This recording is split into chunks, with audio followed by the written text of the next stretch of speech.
अस्सलाम वालेकुम जी। शफीक अवान, खालिद की उमर, सलमान आबिद के साथ मैं हूँ इसाराना और प्रोग्राम खबर की खबर में आपको खुश आमदीद कहता हूँ। और आज सुबह हमारी दुआ है आपके लिए कि ये दिन आपके लिए खैर बरकत का बायस बने, पाकिस्तान के लिए ढेरों अच्छी खबरें लेके आए। अखबारात ने अहम खबरों को किस तरह डिस्प्ले दिया, एक नज़र डालते हैं।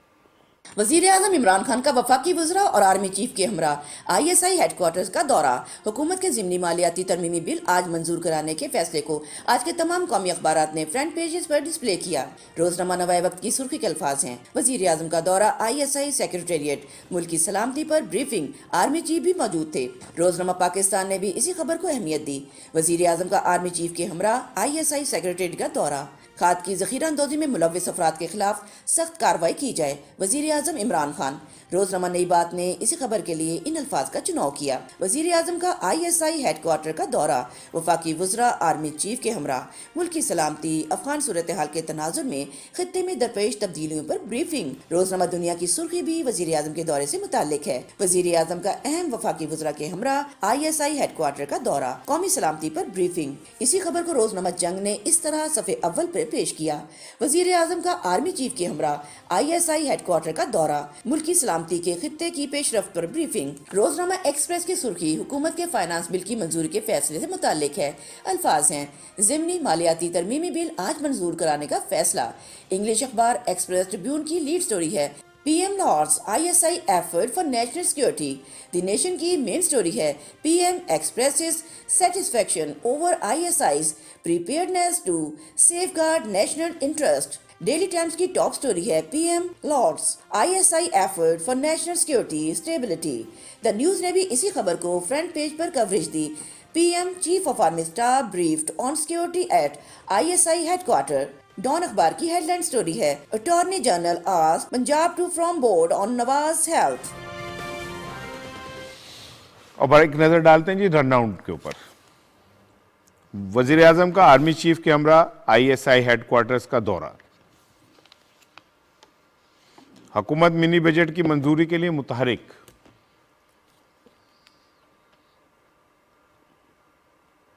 पीपल्स पार्टी की एहतिजाज के लिए सोलो फ्लाइट, PDM मुशावरत करती रही। नवाज शरीफ की मेडिकल रिपोर्ट्स के जायजे के लिए बोर्ड तश्कील दिया जाए। अटॉर्नी जनरल का पंजाब हुकूमत को खत। आज के प्रोग्राम में रोजनामा एक्सप्रेस का इदारिया दरपेश चैलेंजेस से निमटने की अमली तदबीर कीजिए और रोजनामा दी न्यूज़ में कामला हयात साहिबा का कालम रियलिटीज़ ऑफ टूरिज्म शामिल है। जबकि टॉप ट्रेंड में हम बात करेंगे ओमिक्रॉन के ऊपर। अस्सलाम वालेकुम जी। वालेकुम अस्सलाम जनाब, क्या हाल है जी आपके? ठीक ठाक हैं? अल्लाह का शुक्र। ओहो, आज तो जिसे कहना चाहिए ना कि आज लाहौर में, मेरा ख्याल है लाहौर में तारीखी फोक थी बड़ी ज्यादा फोक थी और गाड़ी जो है बहुत एहतियात से आहिस्ता आहिस्ता है। हाँ, नहीं आज इसी वजह से आप दोनों दूर से आते हैं जी जी। तो इस वजह से थोड़ा आप सलमान तो इतना मुस्तकिल मिजाज है कि अगर फोग ना भी हो ना तो 40 से ऊपर नहीं जाता। मैंने इसे कहा था तेज चलाओ तो मुझे रोक के कहता कि मेरी मोहब्बत की स्पीड 40 से ज्यादा नहीं। यार उम्र का तकाजा भी है। नहीं, हम में तो सबसे यंग है ना सलमान, तो हम में से तो सबसे यंग है, लेकिन इसने कहा जी मैं 40 से ऊपर नहीं जाता। अब मैं आपकी तरह हूं जो पांचवा गेयर लगा के जो भागते हैं ना आप। अच्छा, नहीं मैं ये समझा कि शायद इसकी गाड़ी खराब है, इससे आगे तो चलती ही नहीं है 40 से ना, लेकिन फिर इसने कहा नहीं मैं स्पीड ही इतनी रखता नहीं, हूं। वो बड़ी एहतियात करता है, हर मामले में एहतियात करता है। हाँ। अच्छा, और दूसरा एक दिन ये जरा तेज गुजरा था तो मैंने से कहा यार आज तो तुम बड़ी तेज निकले हो। वो कहता मेरा पैर पड़ गया उस एक्सीलेटर पे, और मैंने कहा सर्दी में कौन उठाए पड़ा। आपने देखा है कि सलमान लिखते वक्त भी जो है इनके कॉलम पढ़े तो बड़े एकेडमिक कॉलम होते हैं, बड़ा सोचकर बड़ी एहतियात से लिखता है और बोलते वक्त भी बड़ी एहतियात करता है। हाँ, और नहीं आप माशाल्लाह मैंने देखा है कि वो अपने पॉइंट्स जो बात करनी हो अब वो दोनों, आपका भी बही खाता और क्या नाम है इनका भी, दोनों का आपका मेरा वो तो होता है इक्तिसादी जायजा होता है। अच्छा ठीक है, मैं समझा हमारे प्रोग्राम का वाइट पेपर तैयार हो रहा होता है वो जिस तरह का।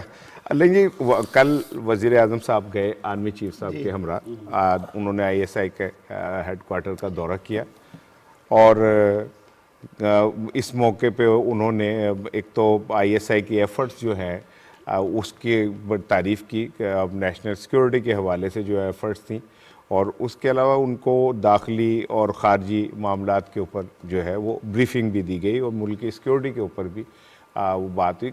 अच्छा जेस्चर था कि वज़ीर आज़म जो हैं वो आर्मी चीफ साहब के साथ गए और उस जाके डेफिनेटली जो अब वो 14 जनवरी को वज़ीर आज़म वो रिवील करने जा रहे हैं नेशनल सिक्योरिटी पॉलिसी, तो उस हवाले से भी जो है हो सकती है शफीक साहब एक अच्छा जेस्चर है और मेरा ख्याल है कि सिविल और मिलिट्री जो क़यादत है वो जब जल होती है तो फिर रिजल्ट्स भी आते हैं ना सब होती तो मुलाकातें रूटीन की है जिसमें नेशनल सिक्योरिटी और सारे मामला खारजा के दाखिला के बाकी इकॉनमी के आपके ज़रिए बहस आते हैं क्योंकि अब इकॉनमी भी अपना सिक्योरिटी से रिलेटेड है। लेकिन असल में इसका ना जो पॉलिटिकल इम्पैक्ट पड़ता है ना, आपकी स्टॉक मार्केट एक मुस्तकम हो जाती है, जो पोजीशन का मनफी प्रोपेगेंडा है उसमें उसकी एक किस्म की तरदीद हो जाती है।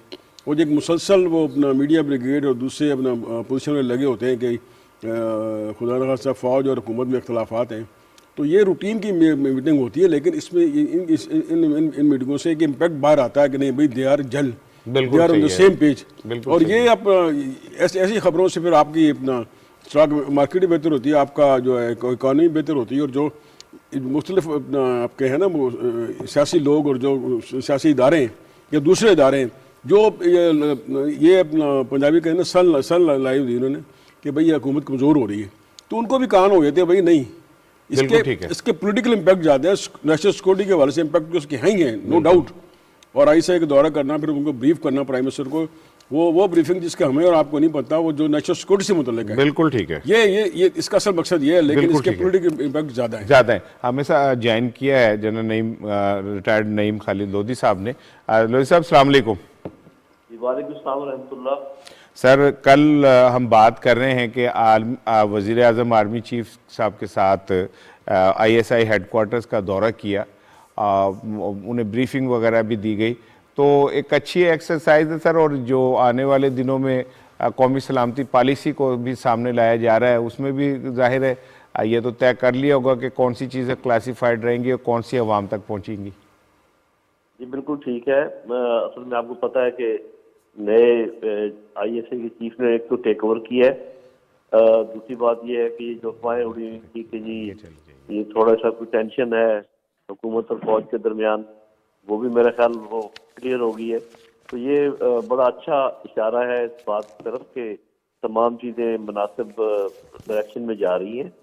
और साफ ज़ाहिर है जो कुछ अफगानिस्तान में हो रहा है, और हाल ही में आपको पता है बड़ा हाई प्रोफाइल टेररिस्ट जो है उसको हलाक किया गया है, तो बहुत सारी ऐसी चीज़ें थी जिसके ऊपर ब्रीफिंग देनी जरूरी थी। और आप दुरुस्त कह रहे हैं कि ये जो नेशनल सिक्योरिटी पॉलिसी है इसके कुछ जो ऐसे हिस्से हैं जो साफ ज़ाहिर सामने नहीं लाए जा सकते, लेकिन उसके ऊपर ज़रूर कोई पॉलिसी बनाई गई होगी।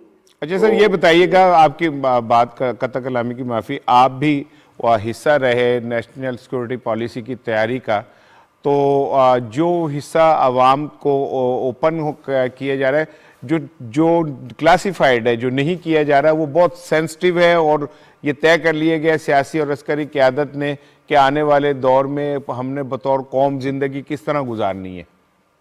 जी इसमें कोई शक नहीं है। आप ये देखेंगे जब ये पॉलिसी आएगी ज़्यादातर हिस्सा इसका पब्लिक हो जाएगा, और इसमें बहुत अच्छे पहलुओं के ऊपर ज़्यादा जोर दिया गया जो ज़्यादा अहम है, जैसे तालीम है, सेहत है, पानी की कमी के जो मसाइल हैं, तो कोई खुराक की कमी ना हो मुल्क में, ये तमाम चीज़ें उसमें मौजूद है। ख्वातीन का किस तरीके से रोल होना चाहिए माशरे में, और जो हमारे नौजवान हैं उनको किस किस्म की ट्रेनिंग दी जाए। तो जब वो सामने आएगा तो आप देखेंगे कि एक बहुत ही मजबूत पॉलिसी का उसमें इशारे मौजूद हैं, और बाकी वजारतों के लिए एक डायरेक्शन होगी, क्योंकि ओवरऑल वो एक छतरी का काम करती है बड़ी पॉलिसी जो है। तो उम्मीद है वो बहुत सारे पहलुओं पर उस पर अहाता किया होगा, बस देखना ये है कि उस पर अमल दरामद कितना होता है। बिल्कुल ठीक, बहुत शुक्रिया। जनरल रिटायर्ड नईम खालिद लोधी साहब हमसे बात कर रहे थे। मैं ज़रा इससे आगे थोड़ा सा जानना चाह रहा हूँ, मिनी बजट के हवाले से अपोजिशन और हुकूमत के दरमियान आज एक मैच पड़ना है। रात पंजाब के अरकान असम्बली को भी शाइया दिया गया था, KPK के भी। खुद वज़ीर आज़म भी जो थे बहुत एक्टिव नज़र आया, जो खुद भी असम्बली में मौजूद होंगे।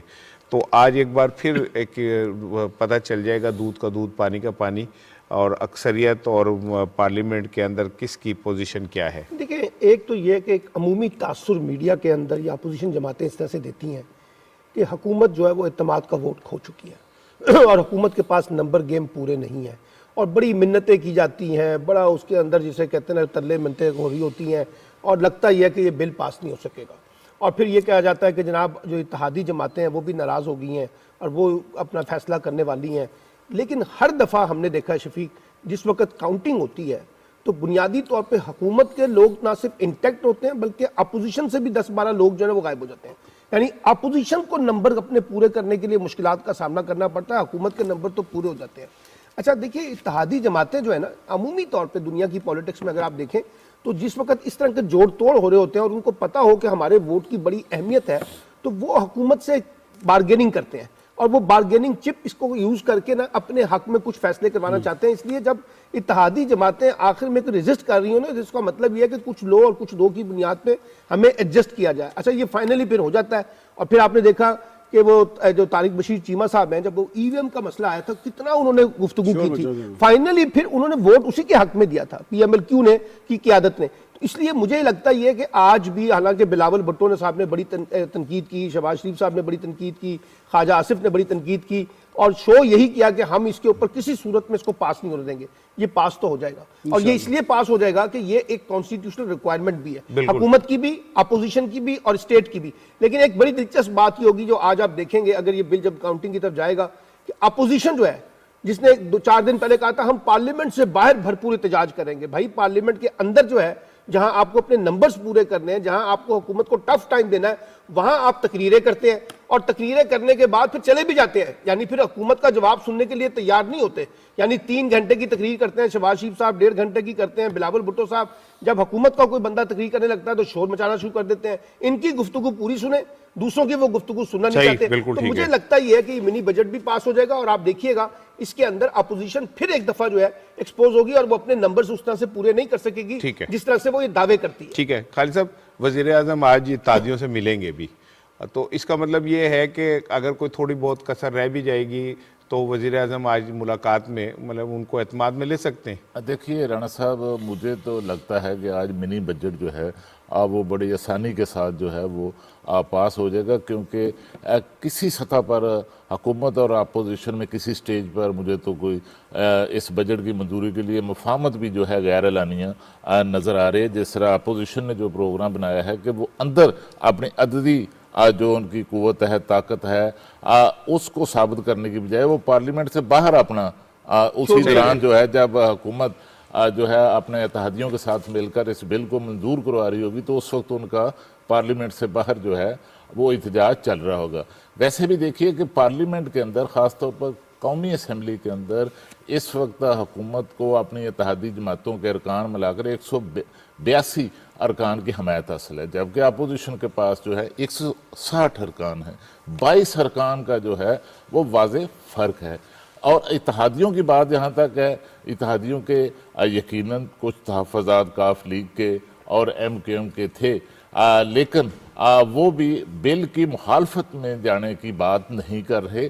वो बिल की तो हमायत जो है वो करना चाह रहे हैं। अपनी कोई तजावीज़ जो हैं वो आज प्राइम मिनिस्टर के साथ उनकी जो मीटिंग होगी उसमें वो दे दें। बिल्कुल ठीक है शफीक साहब, वैसे तो ऑलरेडी सेटल्ड होती हैं चीज़ें और पहले से ही जाहिर है आपस में राब्ते वाब्ते होते, लेकिन आप समझते हैं कि ये कोई वैसे अच्छा लगता है कि जब इस तरह की सिचुएशन आए तो इत्तेहादी अपने मुतालबात पेश कर दें? मतलब आप स्टेक होल्डर होते हैं ना कामयाबी के भी। देखिए, जमहूरियत में यही होता है, जमहूरियत में बात सुनी जाती है। ये डिक्टेटरशिप है जिसमें जो वन मैन जिसने छड़ी कह दी, छड़ी हिला दी, उस सब जाते हैं। और ये जमहूरियत की मैं कहता हूँ खूबसूरत एक हुस्न है जमहूरियत का, कि भाई आप इत्तेहादी और ऐसे मौके पर इत्तेहादी ऐसा मौके बोलते हैं, उन्हें पता है कि ये मौका है, उन्होंने उनकी बात सुनी जाएगी। फिर देखें अपोजिशन के आज जो हमारी इतलात हैं, अपोजिशन के अक्सर बड़ी तादाद गैर हाजिर रहेगी और बिल गो थ्रू हो जाएगा, इसमें कोई रुकावट नहीं होगी। फिर लेकिन अब ना अपोजिशन मुतबादल निज़ाम क्या देती है, यही मिनी बजट आते रहे हैं, अपना मुस्लिम नून के दौर में आते रहे, यही पीपल्स पार्टी के दौर में आते रहे, उस वक्त जायज़ थे और अब नाजायज़ है। बिल्कुल सही। फिर आप ये देखेंगे उनका एक ही ना पोजिशन का आप करते हैं, डायलॉग करते हैं, आप करते हैं, मीटिंग करते हैं, आप कायमा कमेटी में जाते हैं, लेकिन इनका एक ही तराना है, नो नो नो नो। और नो से अगर छुट्टी फिर एनआरओ हो जाता है। ना इनका नो से कोई फर्क पड़ेगा, ना इनको एनआरओ मिलेगा, और ये जो ये है मिनी बजट इस तरह पास हो जाएगा। बिल्कुल ठीक है, बिल्कुल अच्छा ठीक है। इरशाद ये बताइए, जैसे एक तो लगता ही है कि जैसे पाकिस्तान पहली दफ़ा IMF के पास गया है और बड़ा, जैसे कल आपने भी कहा गवर्नर स्टेट बैंक को वासरा है कि उस कॉन्टेक्स्ट में ये जो हमारी खुद अपोजिशन जमातें हैं जब हुकूमत में थी, यानी 7 दफ़ा जो है वो पीपल्स पार्टी और 5 दफ़ा PMLN IMF के पास गए, उस वक्त आपको नहीं लगता था कि मुल्की मफादात जो है उस पर बड़े सौदा हो रहा है? और आज जिस वक्त हम IMF के साथ मामला तय कर रहे हैं तो लगता ही है कि जैसे सारा बुरहान पहली दफ़ा पैदा हुआ है। बिल्कुल ऐसे ही है। आप एक बात देखें कि इस वक्त पाकिस्तान हकीकी तौर पे एक मुआशी दलदल का शिकार हो चुका जबरबंदी है, का शिकार ठीक है। है, ठीक है। यहाँ तक कि जो हमारा ब्रादर मुल्क सऊदी अरब है, उसने अभी 1 महीने पहले हमारे लिए एक पैकेज का ऐलान किया, लेकिन उस पर उसने इतनी तहफ़्फ़ुज़ात रखे और वो ऐसे लग रहा था कि जैसे उसे हम पे ट्रस्ट ही नहीं है। ये क्यों हो रहा है, ये क्यों हुआ? आज अगर हम इस दलदल का शिकार हैं और हमें हर माह अरबों करोड़ों डॉलर सूद की शक्ल में अदा करने पड़ते हैं, तो ये सूद और ये कर्ज किसने लिया? ठीक है, 2.5 साल के अंदर इमरान खान ने जितना, हमने परसों भी इस पर डिस्कस किया, जितना कर्ज इमरान हुकूमत ने उतारा इन्होंने अपने 5 सालों में नहीं उतारा था।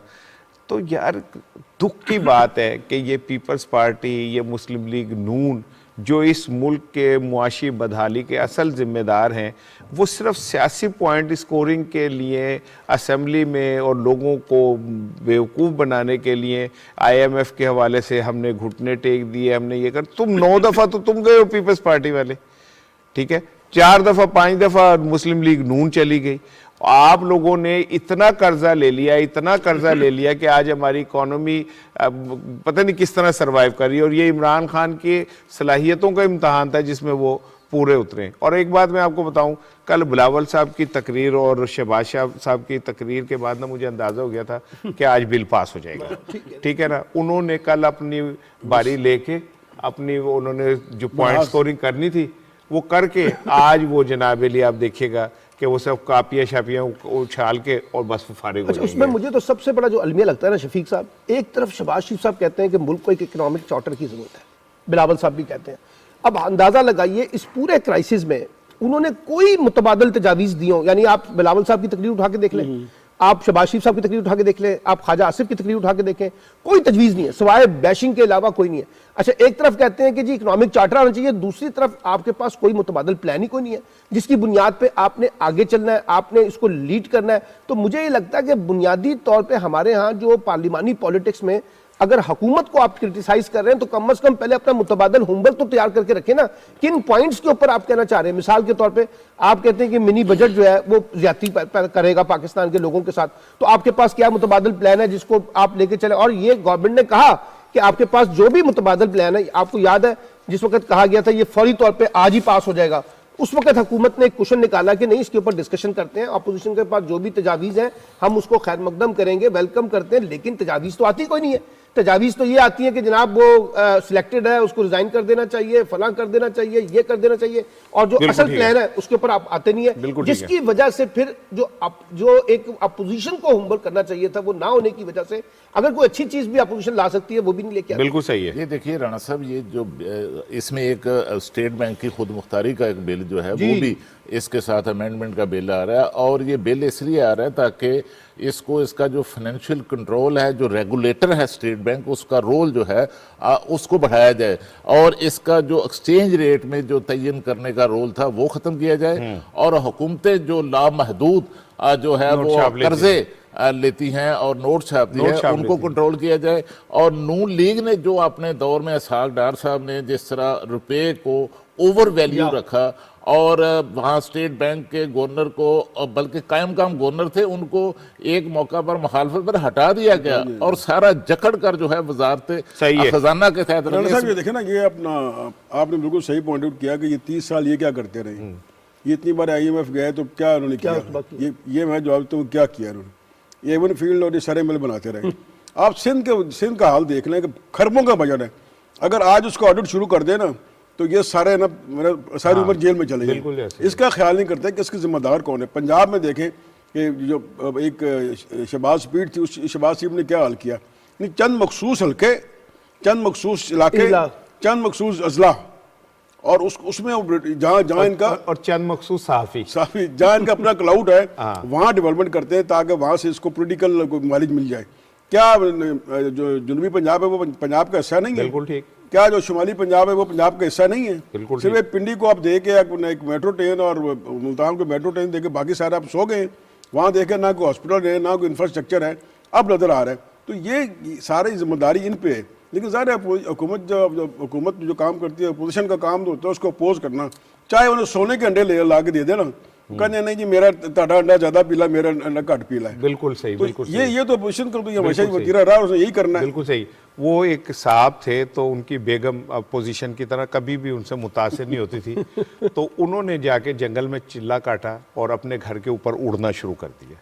शाम को आए तो उनकी बेगम ने कहा कि एक आप हैं आलिम, एक वो था अल्लाह का बंदा हवा में उड़ा था। तो उन्होंने मुस्कुरा के कहा वो मैं ही था। कहते ओहो, तभी मैं कहूँ वो कभी आड़ा उड़ता था, कभी तिरछा उड़ता था, उसे तो उड़ना भी नहीं आ रहा था। तो ये तो अपोजिशन का काम है, उसने कुछ ना कुछ निकालना ही है। लेकिन खालिद साहब, पीपल्स पार्टी ने तो ये तय कर लिया कि जी अब हम सोलो फ्लाइट करेंगे और लॉन्ग मार्च हमारा होगा।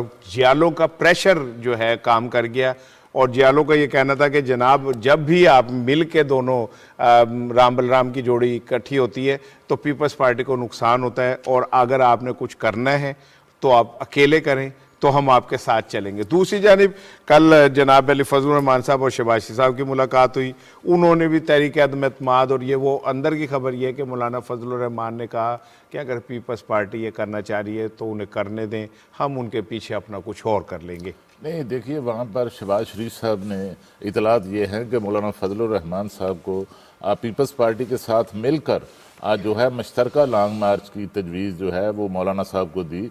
लेकिन मौलाना साहब का ये कहना था कि ये उस वक्त तक ये मुमकिन नहीं जब तक पीपल्स पार्टी पीडीएम में अब वापस नहीं आ जाती। तो अगर वो वापस नहीं आना चाहते, उन्होंने तो यहाँ तक कहा कि बिलावल भुट्टो जब मुझे मिलकर गए थे तो उस वक्त ये कह कर गए थे कि हम जो है वो मुश्तरका लॉन्ग मार्च हुकूमत के ख़िलाफ़ करेंगे। तो ये फिर उन्होंने अचानक जो है अपना अलग लॉन्ग मार्च जो है वो क्यों अनाउंस कर दिया। और जरदारी साहब भी जो बयान शायद दिया है कि वो असल में वो चाहते हैं कि जिस तरीके से हमें पीडीएम से निकाला गया था उसी तरह अब जो है हमारी मिन्नत समाजत करके पीपल्स पार्टी को जो है वापस लाया जाए। और इसके बावजूद मैं आपको बताऊं राणा साहब कि कुछ ना कुछ जो है पार्लियामेंट के अंदर और बाहर अपोजिशन जो है वो इकट्ठा करने की भी कोशिशें जो हैं अब वो चल रही हैं। अच्छा, क्या क्या चल रही है साहब? देखिए कोशिशें कौन कर रहा है, कोशिशें चल रही हैं।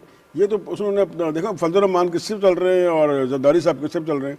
ये बिलावल को ना कंसिडर करें, शहबाज शरीफ को ना कंसिडर करें। लंदन से डोरी हिलती हैं या अपना नोडेरो से जरदारी हाउस से डोरी।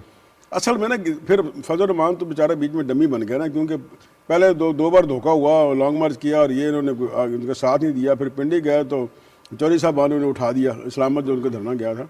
तो ये सारा ये अवाम को मुतवज्जा करने के लिए भाई ने सीबी गए हैं। और क्या इस मौके पे जरदारी साहब ये गलती करेंगे कि जब उनकी अपना चौधरी साहब खालिद साहब अक्सर रेफरेंस देते हैं ये लाहौर के ज़मीनी 32,000 वोटों का, 32,000 वोट मेरे गले पड़ गए। अच्छा, मिठाई नहीं हुई साहब और उनको लाहौर में कोई एक जगह मिल गई है बैठने के लिए। अच्छा, आप देखें ना, मसला ये है कि आप जरदारी साहब चाहेंगे कि इतना सारा उन्होंने अचीव कर लिए, 32,000 वोट 5 साल से, क्या वो चाहेंगे कि दोबारा मिलकर अपने लोगों को उनके मुतनफ़र करें कि भाई तो फिर नवाज शरीफ मिल गए? तो ये ना ये लड़ाई है, ये लड़ाई है सब अपना कैश अपने आप को कैश कराने की। अब अगर आप एक ही कारोबार कर रहे हैं, आप दुकान आप क्या चल 2 दुकानें हो सकती हैं, एक ही दुकान एक ही गले में 2-3 बंदे बैठ सकते हैं। ये एक गला है अपना सियासत का, उसमें फजलुर रहमान बैठे हुए हैं, बैठना चाहते हैं, फिर नवाज शरीफ भी और आपके जरदारी साहब भी। तो भाई एक दुकान पार्टनर होती है, बिजनेस होता है, लेकिन एक गले पे 3 आदमी तो वहाँ झगड़ा ही होगा, वहाँ पे ना कोई आमदन होगी, ना कोई साहब, ना किताब होगा, ना बिजनेस होगा। तो इस तरह रुलते रहेंगे, रुलने दें। बिल्कुल ठीक है, एक ब्रेक ले रहे हैं जी, ब्रेक के बाद दोबारा आपकी खिदमत में आते हैं और बात कर रहे थे हम अच्छा, मेरे प्रोड्यूसर ने कहा कि अंदलीब अब्बास साहिबा हमारे साथ लाइन पे हैं, तो इससे अच्छा मौका क्या है कि उनसे ही बात की जाए। अस्सलाम वालेकुम मैम। जी वालेकुम अस्सलाम। आज क्या लग रहा है मिनी बजट के हवाले से, क्या तैयारी है आपकी? देखिए ये जो है बजट, ये बिल्कुल जिसको कहते हैं ऑपोजिशन बेचारों ने बड़ी कोशिश की है इसको करने की कि जी बहुत कोई आम आवाम के लिए ये बजट है। ये बेसिकली टैक्सेस जो लगे हैं सारे, ये अमीर आवाम पे लगे। और कल जब बिलावल ने भी तकरीर की और उससे पहले शहबाज शरीफ साहब ने भी तकरीर की थी, तो वो बहुत मजे का खेज लग रहे थे। मुझे लगता है उनको फैक्ट सही नहीं दिए गए और वो अपना मजाक खुद उड़ा रहे थे जब उन्होंने कहा कि जी दूध पे टैक्स लगा दिया गरीबों पे और साइकिलों पे टैक्स लगा दिया है। तो वो जो दूध पे हमने टैक्स लगाया है वो तो इम्पोर्टेड दूध है, तो वो तो अमीरों के लिए बोल रहे थे। अमीर ही इम्पोर्टेड दूध अपने बच्चों को पिलाता है, और अगर वो उसके लिए प्रोटेस्ट कर रहे थे तो फिर वो अपनी हफ्ते रिवायत वो अमीर लोगों के लिए खड़े हुए थे। दूसरा जो उन्होंने साइकिलों का कहा, ये वो साइकिलें हैं जो इम्पोर्टेड साइकिलें हैं, जो 2-2-3-3 लाख रुपए की साइकिल आती है। ठीक है, ठीक है, और वो भी ठीक है। मैं अंदलीब साहिबा, मैं पूछ रहा हूँ कि आज अखबारी इतलात ये है कि बजट जो है वो पेश होगा और उस पर रायशुमारी हो सकती है। रात अब वज़ीर आला पंजाब ने अशाइया दिया हुआ था, KPK के वज़ीर आला ने अशाइया दिया हुआ था, तो आपकी अददी पोजीशन क्या है? आप कॉन्फिडेंट हैं और इत्तेहादियों से भी आपके मामलात मुकम्मल हो चुके हैं? जी बिल्कुल, आपको याद होगा ये जो बजट जब जून में पेश हुआ था तो तब तो इन्होंने कहा था कि इनके 100 बंदे पूरे नहीं होंगे और अपने 40 बंदे एब्सेंट हो गए थे। तो हमारा बिल्कुल कल भी इन्होंने कोरम कॉल किया।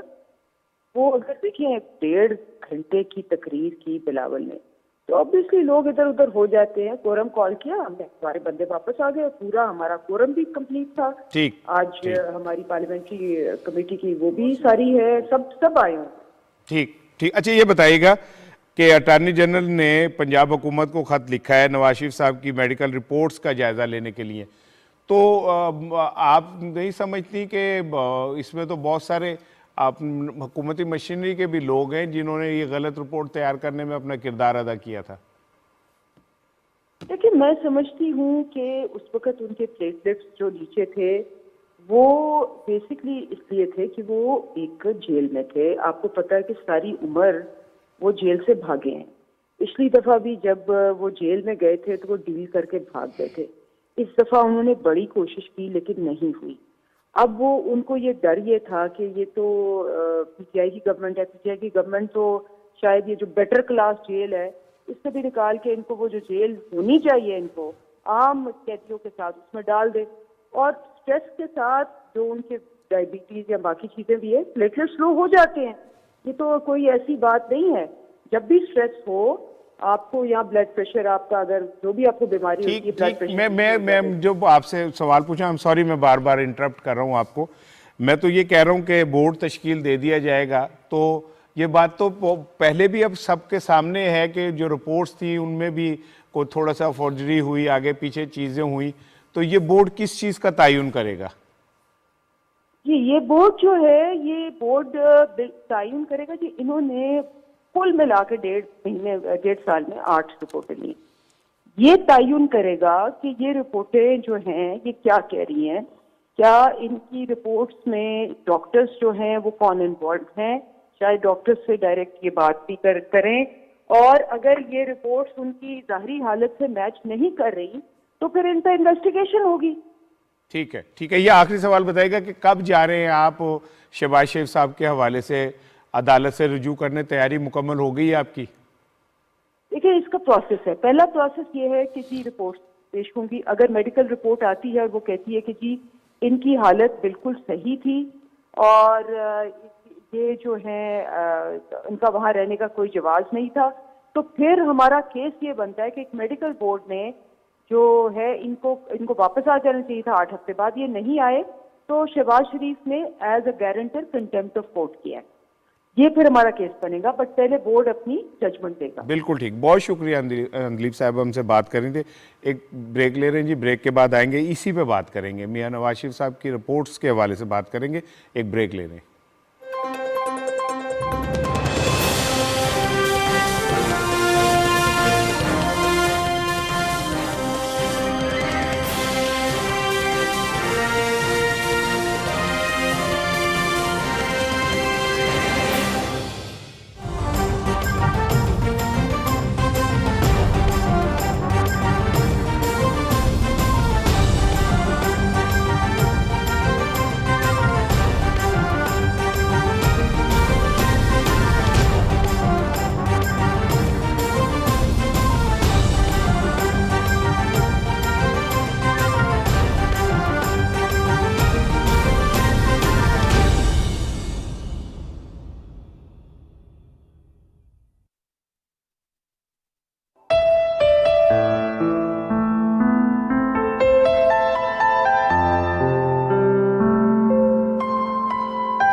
निगाहे इसको मस्ती में वही अव्वल, वही आखिर, वही कुरान, वही फुरकान, वही यासीन, वही त्वाहा।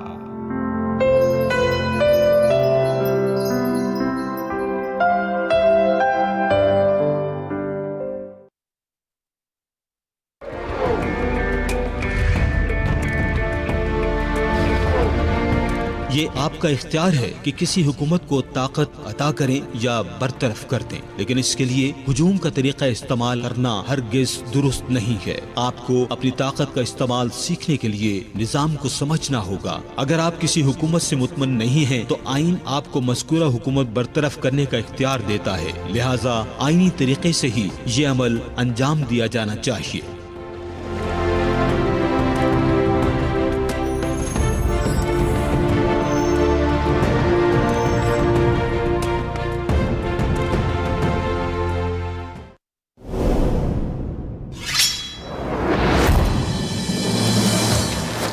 अगर तुम जैसे गद्दार हमारे दरमियान न होते तो रियासत पर मंगोल काबिज नहीं हो सकते थे।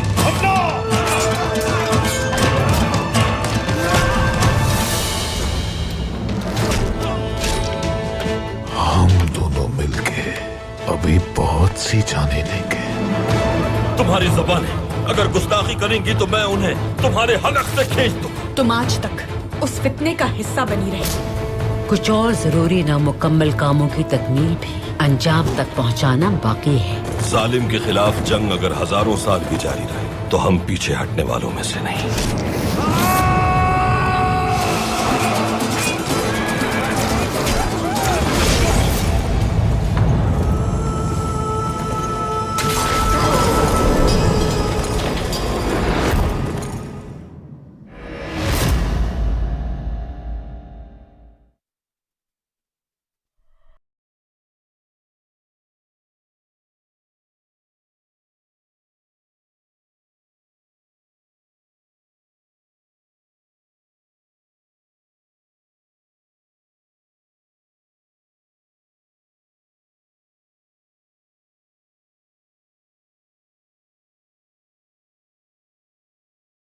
मैं हूं मोहम्मद शोएब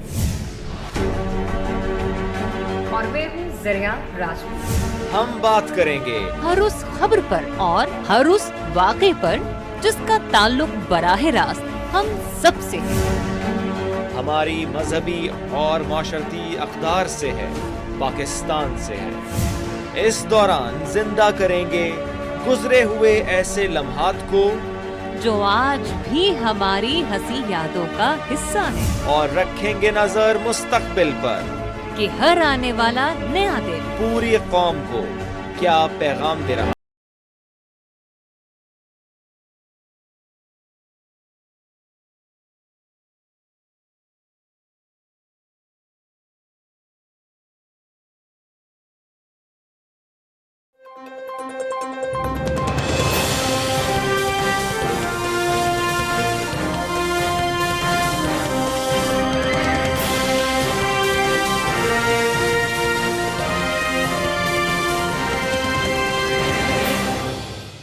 जी वेलकम बैक।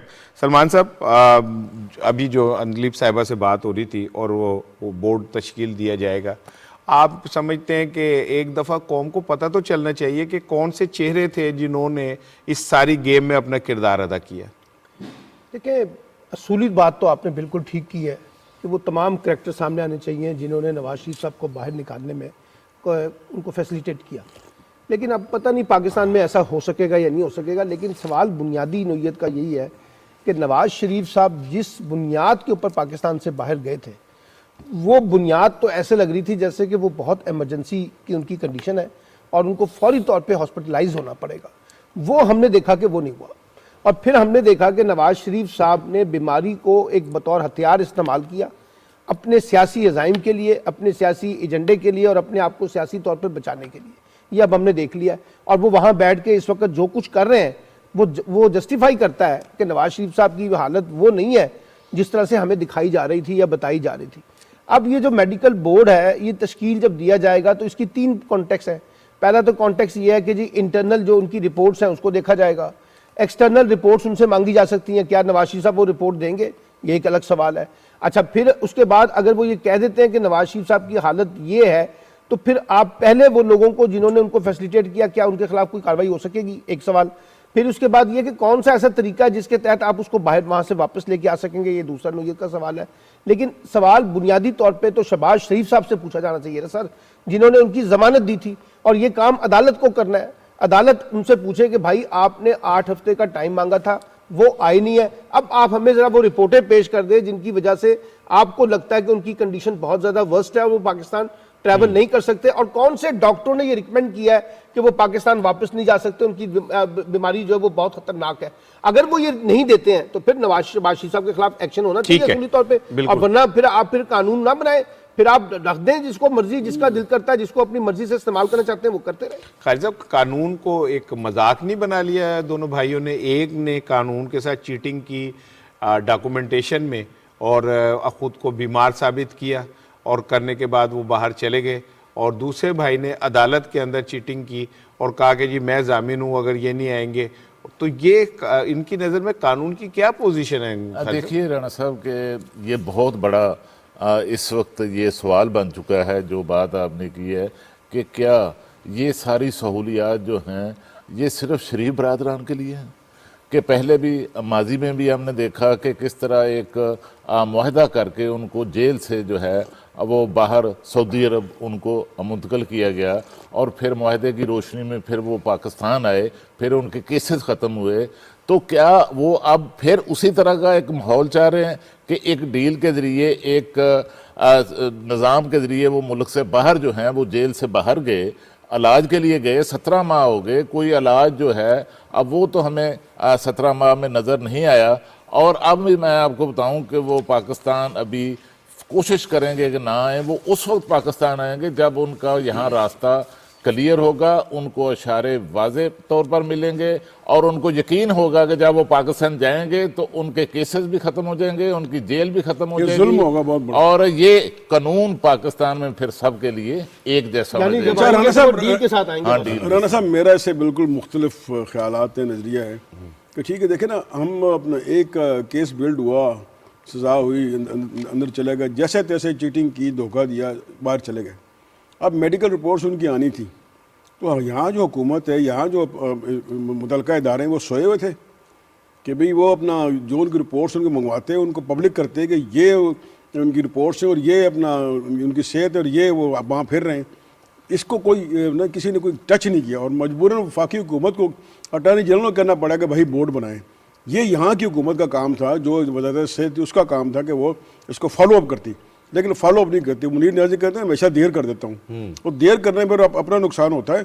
तो कम से कम जो देखें, जो अपना जब आप एक हुकूमत होती है ना आपकी सूबे में और या मरकज़ में, या जो जिस पार्टी की हुकूमत होती है, तो वो जल होते हैं। हर बंदा अपना फ़र्ज समझता है, जानता है भाई आपके सियासी वो मुखालिफ हैं, वो आपको रोज़ झगड़ा लाते हैं, सुबह से शाम तक वो आपको सोने नहीं देते हैं।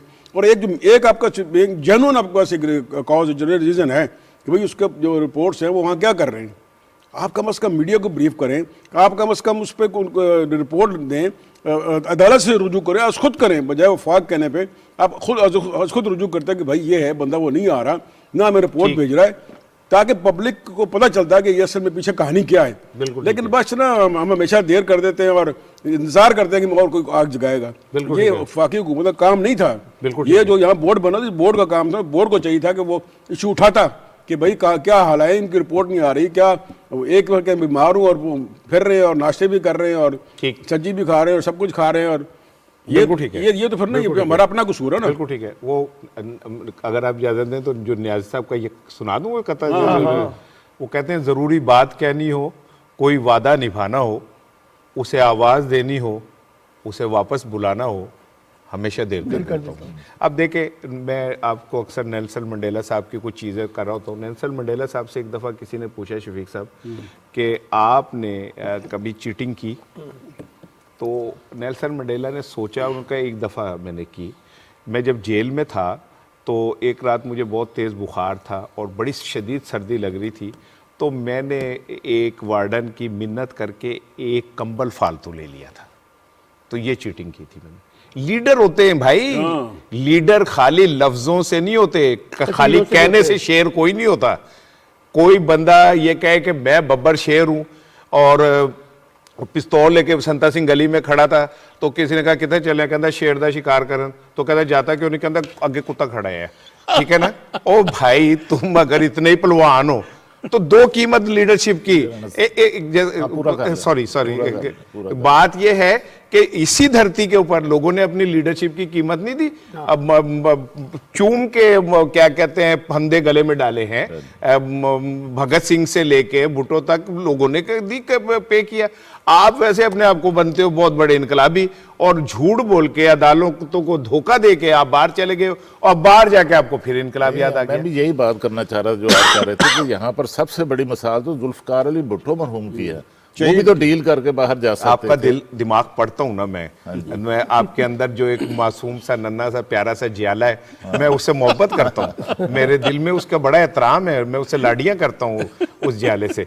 तो सलमान भाई, हम जो बात कर रहे हैं नवाज शरीफ की रिपोर्ट्स के हवाले से और सारा, लेकिन यार कड़वा सवाल मैंने फिर दोबारा कर रहा हूँ यार, वजीर आजम को ना अपनी हुकूमती सतह के सफ़ों में छुपे हुए ब्रूटस को भी एक दफ़ा इंडिकेट करना चाहिए। बिल्कुल करना हम मुतालबा चाहिए करते हैं कि वो उन ब्रूटस को भी सामने लाना देखिए, चाहिए। बिल्कुल करना चाहिए, क्योंकि जिस किस्म की सिचुएशन प्राइम मिनिस्टर के सामने पेश की गई थी ना, वो तो बड़ी खतरनाक थी, और लगता था कि इतनी एमरजेंसी आ गई है कि नवाज शरीफ साहब को किसी सूरत में अगर बाहर ना भेजा गया तो उनकी जान को खतरा हो सकता है। अब ये पूरा जो खेल हुआ था उस वक्त, तो यकीनी तौर पे उसको इन्वेस्टिगेट भी प्रॉपर तरीके से होना चाहिए और देखना चाहिए कि कौन लोग थे, पार्टी के अंदर थे, पार्टी के बाहर थे, मेडिकल डॉक्टर थे, कौन से जिन लोगों ने टेक्निकली ये फैसिलिटेट किया और या इंफॉर्मेशन दी। तो मेरा ख्याल है प्राइम मिनिस्टर तो खुद एतराफ़ कर चुके हैं कि उनको मिसगाइड किया गया था।